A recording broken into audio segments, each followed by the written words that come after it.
insane and horrific ways of history, the ancients used to reveal and condemn the witches. The concept of magic is an ancient concept that presented the same history, whether its concept was related to shamanism, as the shaman plays the role of mediator between the natural world and the supernatural world, and even if the magicians in our imagination are good and wise people or even they were bad people, each society had its own perception of these three people.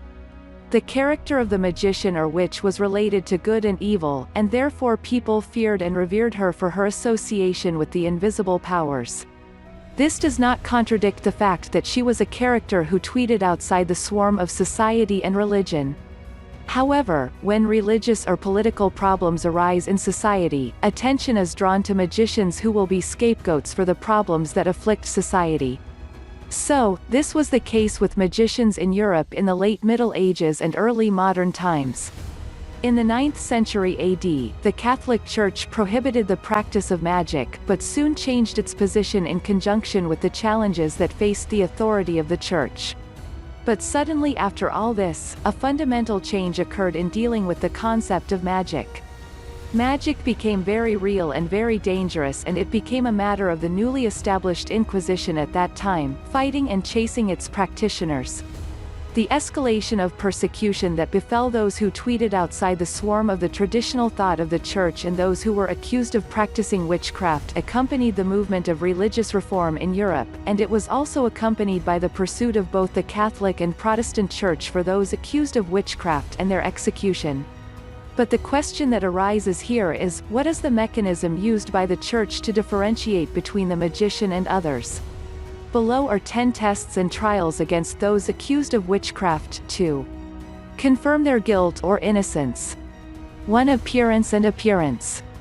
Initially, concrete evidence was not relied upon to reveal a person's involvement in witchcraft, but rather the external appearance and conditions surrounding the accused. Most of those accused of witchcraft have common characteristics. You have to imagine an elderly woman, suffering from some chronic disease, and living alone with her pet, and you can be in your imagination in anything that makes her different in any way. In 1640, in his book, Select Cases of Conscience, the Mauritanian cleric, John Jules, wrote, "Every old woman filled wrinkles with her face, her eyes were blocked by her disheveled eyebrows, and the streaks of hairline were above her upper lip, with prominent front teeth, and around in her eyes, with a sharp voice, and a tongue of shine, and a cat or dog accompanying her. That woman with these specifications is not only subject to suspicion, but is certainly charming." I think we agree that the foregoing does not depart from being a supreme discourse full of hatred and contempt. Some of these traits are also found in the book The Hammer of Witches, or in Latin, Malleus Maleficarum, which was composed by two members of the Dominican order, Jacob Springing and Heinrich Kramer. Magic was forbidden, and the monks were entrusted with the task of fighting magic practitioners, by order of Pope Innocent VIII. The witch hammer was considered by Catholics and Protestants alike the supreme reference on magic issues, and for a period that spanned 200 years. According to the book, most magicians are women, because they do not have the power to control oneself and control their whims, and women are either absolute good, or absolute evil. This stereotype of witches peaked in the 16th and 17th centuries. This was contributed to by the widespread spread of printing and the development of woodblock printing technology. This helped reduce the cost of producing broadsheet newspapers, the popular form for which official newspapers are known. There were no more mysterious and exciting crime stories than ever to attract the attention of the masses. The spread and popularity of these newspapers accompanied the European madness with regard to the issue of witchcraft, and these newspapers contributed to their coverage of the most important developments in the pursuit of witches and their fight to keep the masses up to date on the developments of these trials.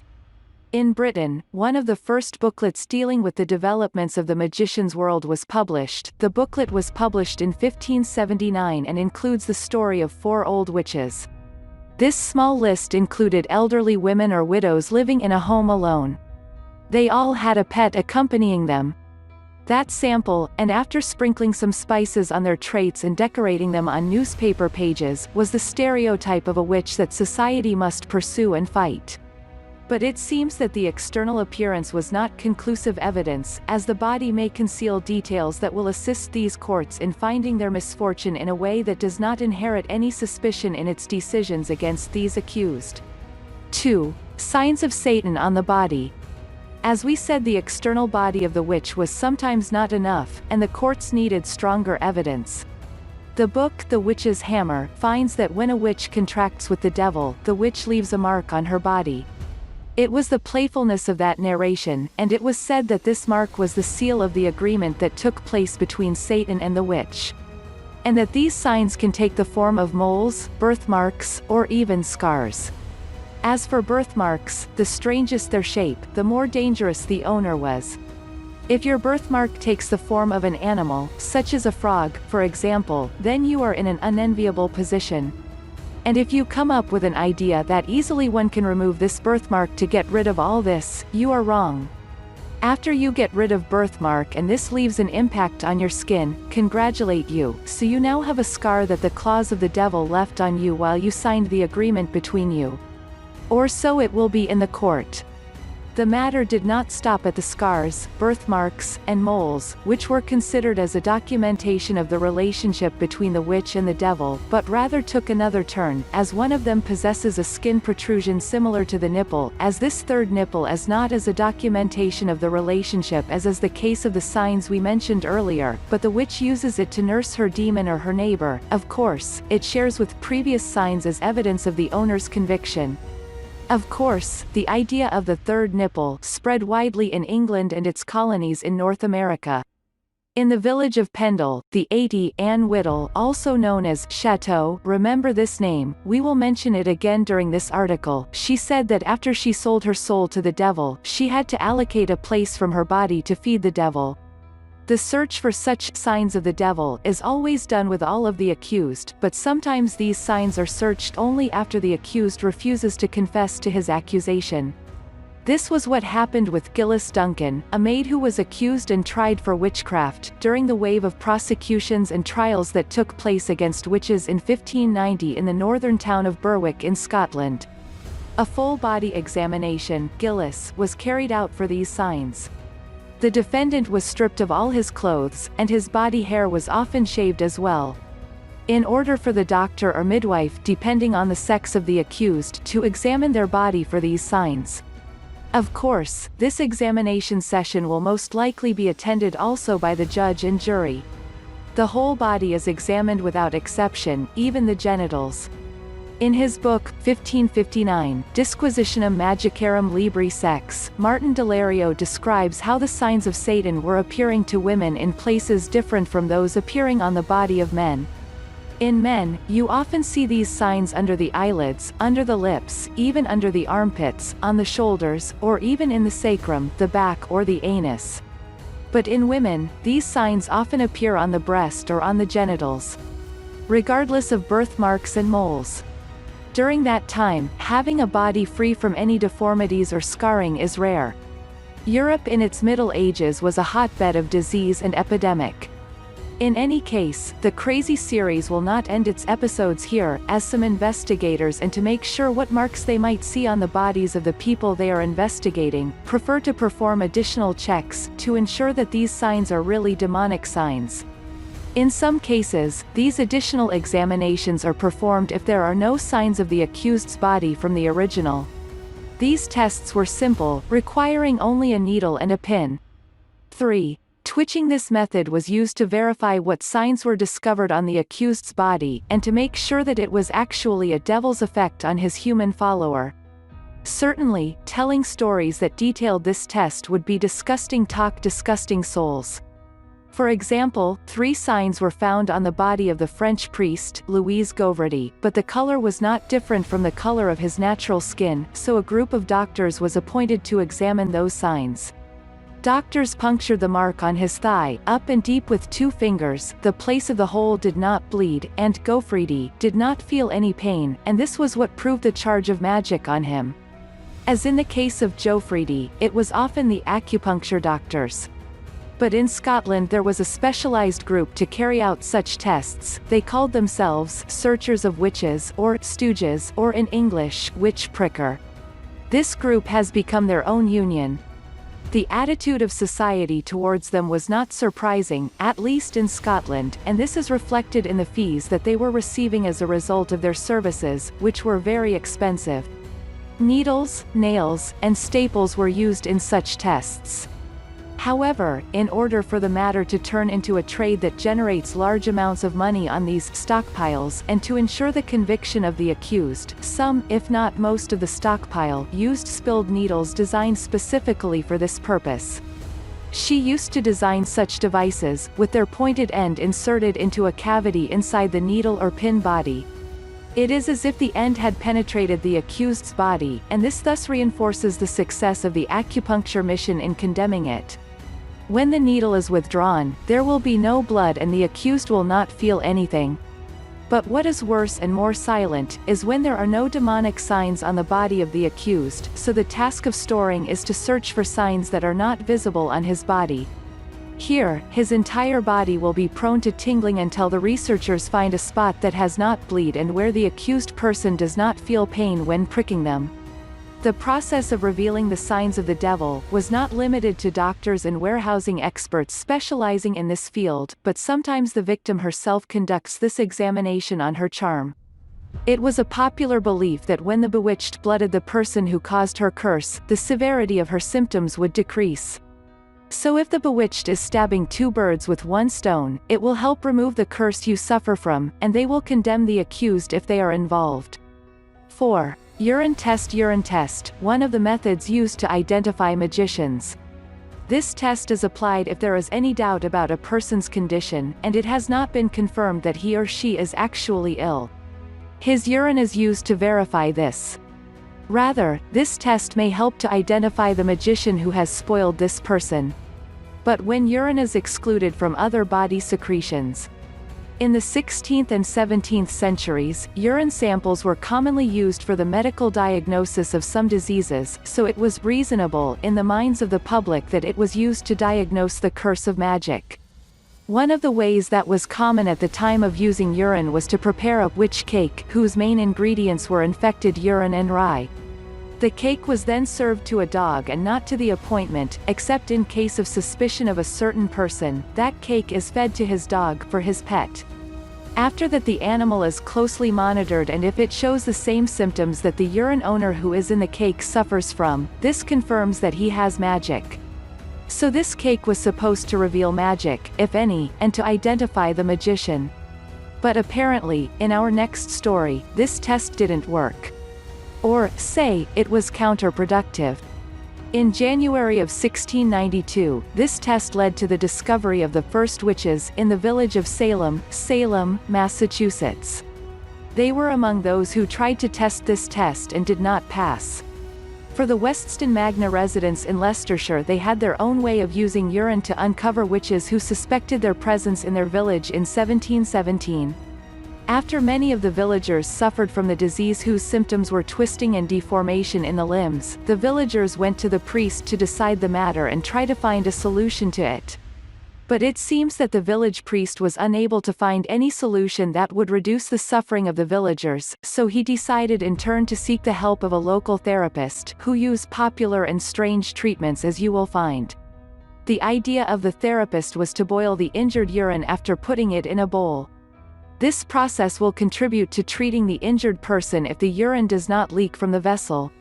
It is also supposed to help reveal the sorcerer or sorcerers involved, and this really helped the people in revealing the magicians of their village who were from the Clark family.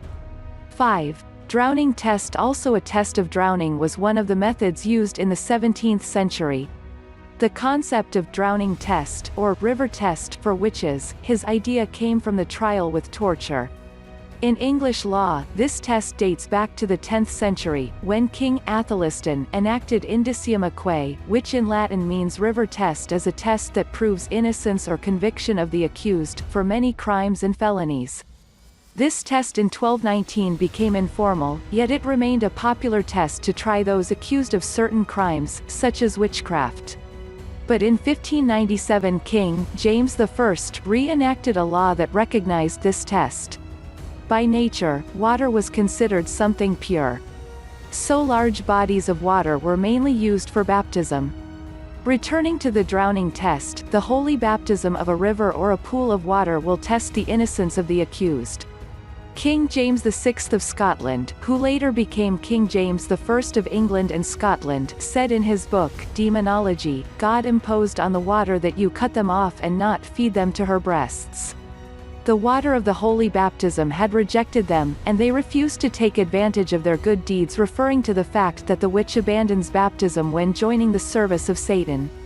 And from it, the woman who floats will be unclean and servant to Satan, and the charge will be proven as a witch. In the late 17th century, the hysteria of the witch hunt led to a massive campaign of chases and trials for those suspected of witches, and this made the drowning test reappear. Regarding the drowning test, he was running and the defendant wore her full clothes, but by returning to the writings of Sir Robert Felmer, the accused is usually stripped naked, and her left thumb is attached to her right toe, and vice versa. Its body forms a spherical shape, then it ties a rope around its waist and is thrown into the water. Quote. A closer look, we find that in any case, this drowning test and whatever its result will not be in the interest of the accused. If she goes around, then this is evidence of God's wrath, and the charge of witchcraft will be proven against her. In the event that the opposite happened and the supervisors of the trial were not merciful and pulled the rope at the appropriate time, the accused would drown and die. They can even influence the outcome of the trial by putting the accused in the water.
6. The trial by prayer.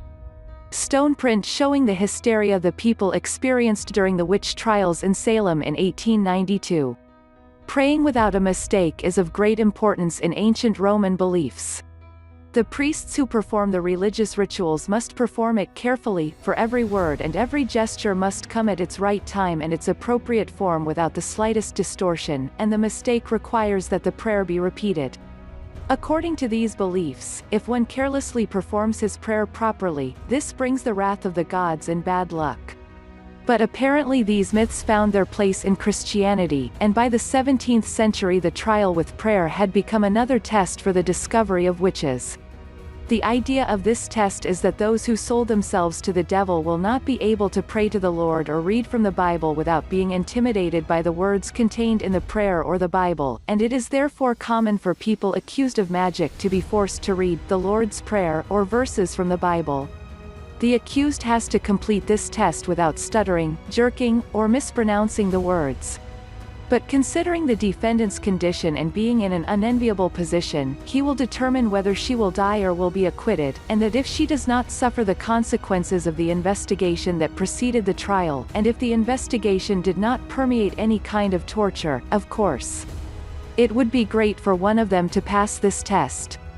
However, none of the circumstances surrounding this trial atmosphere is taken into consideration, but rather, in their view, if the accused is innocent, then the Lord will give her the power to pass this test. But the big disaster is when passing this test does not guarantee your innocence. George Burroughs was among the suspects in the magic trials in the village of Salem. He was also the minister of the church in the village. Burroughs was returned to Salem and tried for sorcery, convicted and sentenced to death. However, when he reached the death guillotine, he gave a speech to the crowd, to declare his innocence in front of them. Then he began reciting the Lord's Prayer. Among those who attended the execution was Robert Clive, who indicated that the Burroughs recitation of the prayer was well worded and with an impeccable word, and those who heard it recited that prayer did not conceal the faithful whiff that accompanied Burroughs. This persuaded some of the crowds to acquit the priest. For a while, it seems to one that crowds would have hindered the execution of execution, but Salem's officials had no intention of abolishing the execution. Where Robert describes how Mr. Cotton Mather, riding on his horse, went to the crowds to announce to them that he, i.e., George Burroughs, is not a minister in the church on the one hand, and on the other hand, he did what he did to affect their feelings and deceive them, commenting on it, even demons can snap up the body of an angel of light. 7. Touch test. Tituba is the first woman accused of witchcraft in the town of Salem. One of the signs of witchcraft was that a person develops a sudden illness that has no immediate cause, such as seizures, and paralysis. In such cases, it was the prevailing belief that the witch who caused this magic was the only one capable of revoking the influence of her talisman. Alison Device was one of the witches of Pendle Village. That Alison cast a talisman on a mobile salesman called John Law in 1612. His son, Abraham Law, searched for her and took her to where his father lived in a shelter for the dying in Colon, Lancaster. Mr. John was suffering from a stroke, but the timing of the injury, after meeting him, Allison, led his son, Abraham, to believe that she and her spell are the cause of his father's affliction. Abraham wanted to force Allison to rid his father of what was in it.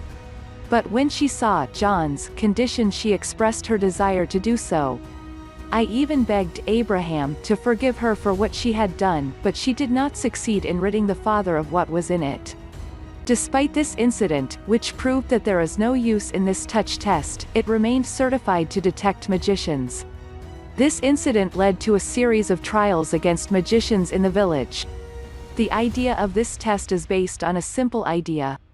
If the accused witch touches her victim by coercion or voluntarily, this will cause the desperation of the person with the touch to disappear.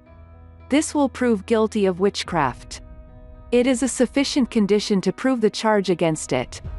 But what further supports the results of the trial and does not allow for doubt, is that if the injured person despaired, then he would pronounce the name of the witch who cast her spells on him. The trial was applied by touch in the Salem series of trials in 1692. A group of enchanted girls were kept in a small church in Andover. As the girls were experiencing severe agitation attacks, hysterical attacks, stiffness, and imbalance in the body muscles. By the way, these are the symptoms of catatonia. Doctors were unable to find a solution for them at this time, so their chance of magic was the likelihood that everyone would. So on September 7, 1692, the defendants were brought into the Andover City Church, blindfolded and forced to touch the victims one by one. The girls, when approaching each of the accused, increased conviction and agitation. During this curious case, they wished with sporadic words and strange sounds, stating that they were cursed by magic. But when they were touched by the defendants, their condition calmed down, their convulsions and their groans stopped, and they even got to know the witches that cursed them. On the basis of this test alone, 18 men and women were arrested and tried on charges of witchcraft. 8. Weight of witches. One of the tests was the witch's weight, and conditions varied by region, but it was also crazy and illogical. It is one of the most mysterious magic tests. This test was based on the assumption that the witch, and to fly on her broom, she needed to be of light weight. Therefore, from the 16th century onwards, accusations of witchcraft in Germany and the Netherlands were transferred to the Dar al-Wizn, a public building in which the weight of goods and the like are carried. A specific weight was determined from those who did not achieve it, on which the charge was proven. The Emperor, Charles V, supported the idea of this trial, and made the Weight House in Oudevater in the Netherlands an official center for carrying out the trials because of the reputation for which he is known. For the weight of witches, not only did we use iron weights, it was also common to use scriptures to perform this weight exercise. Here the witch's body is not what is weighed, but rather its soul. The Bible is God's word, and he was seen as his proxy in that trial. However, adopting the scriptures to conduct the trial makes it more confusing, because the criteria may differ from place to place. Some sources claim that the accused must weigh exactly as the weight of those books that are placed on the other end of the scale. If they weigh less or more, this will prove the charge against them. The Holy Bible and the Bible used to weigh witches. Test chair and Bible used for witch weights. Weight of witches. Elsewhere, the accused must be heavier than the book used in the trial to be acquitted. Of course, this is easy if the accused is not very skinny, or if she is not a child. In other places, the charge is proven by its owner as soon as her weight exceeds that of the book. And from it the possibility of her innocence is highly unlikely. A weight trial took place near Aylesbury in Buckinghamshire in 1759. Where, Gentleman's Magazine reported in one of her articles the story of the elderly Susanna Hannokes from the village of Wingerov, which her neighbor accused of magic. The neighbor's spindle apparently malfunctioned and was no longer rotating and working. The neighbor saw that Susanna was the reason for throwing a spell on the spindle. Susanna strongly protested the accusation, and demanded that she be allowed to take an oath before the judge to prove her innocence. But her husband made it difficult for her and demanded a trial by weight compared to the Bible. So people gathered in the diocese, and both Susanna and her neighbor, Susanna, was stripped naked from her underwear, and the trial took place by weight, and the Bible was used for this purpose. And with Susanna, woe to the shame that afflicted her accuser, her weight is weighed against the weight of the gospel and she is cleared as a result. 9. Spiritual evidence, spectra as evidence of condemnation. It was a prevailing belief in Protestant society in particular, that the witch's spirit or spectrum could appear to her victims in dreams, and he also believed that Satan could not be embodied in the form of a person with no connection to Satan. So if someone says he saw a suspected witch as a spectrum, this would be sufficient evidence to condemn her. There are many instances of this evidence being used against those accused of witchcraft. One of the clues that was presented against the Clark family from the town of Wagestone Magna in Leicestershire is that they appeared to their victims at night, in their own and other forms. In the trial of Alison Davis, in August 1612, the victim, John Lowe, claimed that her spectrum had been brought to him in the shelter where he was living. He said, the ghost did not stay much, as he looked at him and left, but he never left his imagination, and he remained an obsession for him, terrorizing him day and night. The main problem with this type of magic testing is that it is not a tangible and reliable thing, it may just be fantasies, and it may be a lie, nothing more, nothing less. But despite this, it was an available option and was used repeatedly in the city's trials. Where its judges relied on trials in England where spectral evidence was used to convict the accused. In particular, it relied on the trial that took place against the two widows, Amy Denny and Rose Colander, in the city of Lowestoft in Suffolk County. A Book of Witches contains a full account of the details of this trial, which took place in 1662. The book is written by Gilbert Guess and Evan Boone.